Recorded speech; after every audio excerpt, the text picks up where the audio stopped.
Are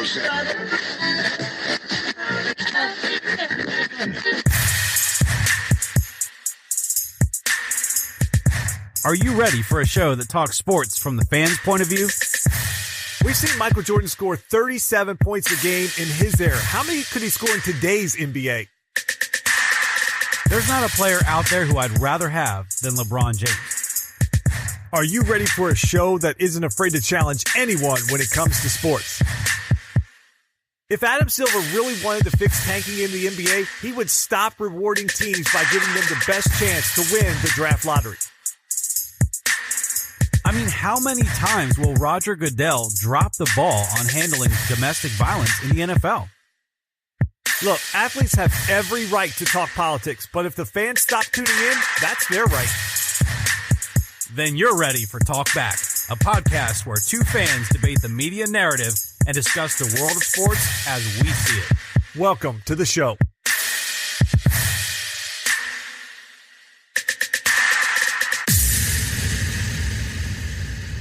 It's time for another edition of Talk Back. I'm one of your hosts, Eric Nesbit, and with me as always is your host and director of content, Justin Gay. And Justin, pretty excited this week to talk about the NBA Finals because now we're 3 games in. And, well, I think the fans and probably both of us are a little bit surprised at what we're seeing. However, we need to talk tonight, especially in segment 1, as we start to dip in to the first 3 games of these finals.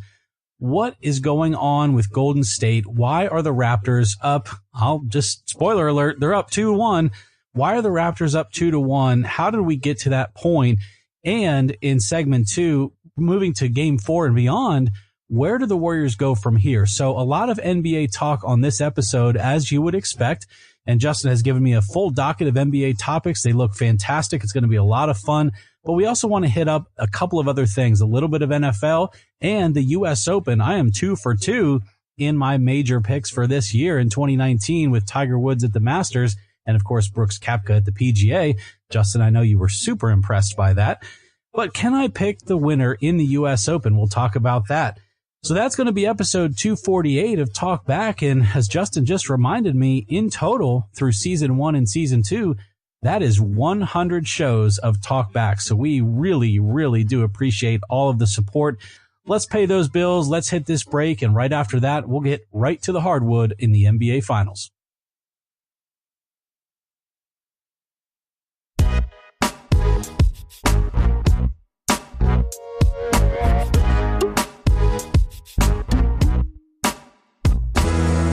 All right, we are back, and as Eric said there in the teaser, Eric, this is our 100th show, and we haven't been thrown off iTunes yet, so there's a plus. If you took the under on it, you lost that bet, so here we are. And it's fitting, Eric, that the NBA Finals are here, and we get to talk about this because the NBA, when we first started the pod a few years ago, we spent a lot of time talking about the NBA then and the MVP races and getting into the NBA Finals. We were talking about the Warriors then. We're talking about the Warriors now. But a little bit of a different Warriors team this go around. Now down 2-1, injuries piling up, which they've been able to avoid throughout this run. So, Eric, what have you seen so far in these first 3 games? We haven't gotten to do a pod to talk about games 1 or 2, but just collectively, what have you kind of taken away from the first 3 games of the series? It's fascinating, really, isn't it? Because the Milwaukee Bucks, I think thought were going to be the ones coming out of the East. Now we know, of course, that the Raptors are. And you saw that Bucks and Raptors series, and we thought, okay, so maybe the Raptors probably have the most fight. It was the fight that got them through the Bucks series. And so maybe that fight was going to be their key to keeping up with the Warriors. It turns out that the key for them to keep up with the Warriors is let Kawhi get his, maybe get either Siakam or Lowry to have big games in spots that you need them, but then just ride it out and wait for the Warriors to all be on injured reserve. It's kind of turning into a very interesting series, but not in the way that I had hoped. I really had hoped to see both teams at full strength and see if Golden State could really cap off a 4th championship in 5 years in this dynasty. Justin, at this point, through the first 3 games, I don't know what your reaction is. I know we'll get into that in a minute, but I'm looking at it and going, I think the Warriors are beatable. At least what I saw in game 3 was a Warriors team outside of Steph Curry, and really Draymond's energy was fine, but the production wasn't really there. But outside of those 2 guys, there wasn't a whole lot going on. And so they're starting to miss significant pieces now. And we said that their depth was their strength going into this finals, but they're losing so much of that depth. We knew KD may not even play the entire finals. He's not going to play game 4 either. So for all intents and purposes, KD's not a factor in this finals. But outside of that, we thought, okay, Steph, Thompson, Green, Iggy, whether or not Cousins came in and played any kind of a minor role off the bench, I still felt committed to the Warriors in 5. Now, obviously, that's not going to happen. But with Klay out, Looney, that's a big loss for them. Yeah. And then you've got Iggy, who's struggling. The guy is tough as nails, but he's struggling with a multitude of injuries. Boogie just doesn't look right. Thompson, I feel like they're now the wounded Warriors, and boy, are they vulnerable. It's crazy because our last show we were talking about, this team looks so good versus Portland that, well, maybe they didn't need KD. Maybe they could just win it without him. And now, as you pointed out, the injuries have mounted up for them so much. It's set up perfectly for KD because they badly need him at this point.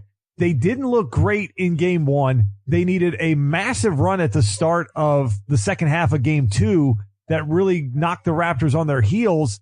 And then the Raptors threw out that box and one on Steph and nearly made the comeback. And then game 3, there were so many Warriors hurt. I was talking to my brother before the game, and he's like, what's your thoughts? And I'm like, I think that by the third quarter, if the Warriors aren't down by double digits, it'll be a victory. And you saw that lead just keep mounting, and they couldn't get stops. And defensively, they were just a nightmare in game 3. So for me, game 1 was the Siakam game. Game 2 was the Cousins game, and game 3 was just the injury bug for the Warriors game, and the Raptors took full advantage of it. So I just think now, Eric, it is set up perfectly if KD could actually come back and play, because the Warriors definitely need him, and they're going to need him to win this series. But everything that I see and read, I just don't know if KD's going to come back, Eric. Well, let's get into that a little bit, because I am wondering, and this is pure speculation. This is just me as a sports fan, not contractually obligated to anybody. I can say whatever I want. This is me wondering, does KD's injury have more significance than they're letting on? And this whole, is he going to be back for game 5 or is he going to be back for game 6? Justin, I'm wondering, KD may not actually ever come back, and they might already know that, but they're just playing it day to day. So do you think it's more of like a decoy?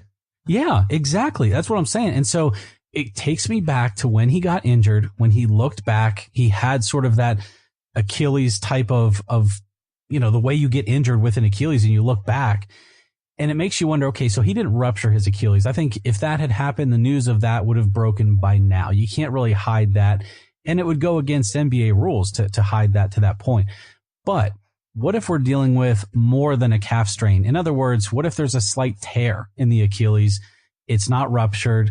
It's more than what they're telling us publicly, but they don't want to hurt KD's value on the market. Or maybe they feel, okay, KD's given us a lot over the past 2 years, NBA Finals MVP, 2 championships. We're not going to ruin his value by telling the truth. And not only that, we're not going to give the Raptors that advantage of knowing that he's definitely not coming back for this finals. There's just all these things going through my head to where I'm just wondering if KD really ever comes back in this finals. It's starting to feel like the NFL when you get to a week and a guy that you're like, I can't see that guy playing. And they're like, no, he's a game time decision. We're going to run him through day of the game, see how he reacts. And then they even activate him and it looks like they're going to play.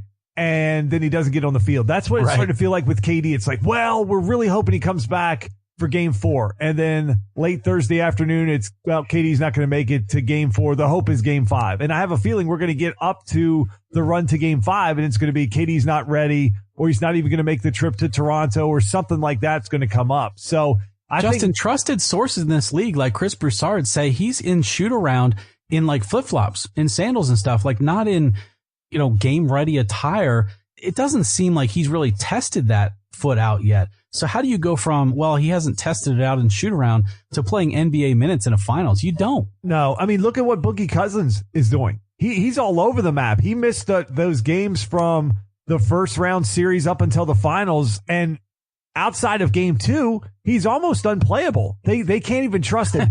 Eric, he should have had a dominant game 3. They gave him opportunities to go 1 for 7 from the floor and not even be able to make it for 20 minutes to be that big of a liability with Looney out. And you still can't put Cousins on the floor. I thought that was just awful. I thought it was embarrassing.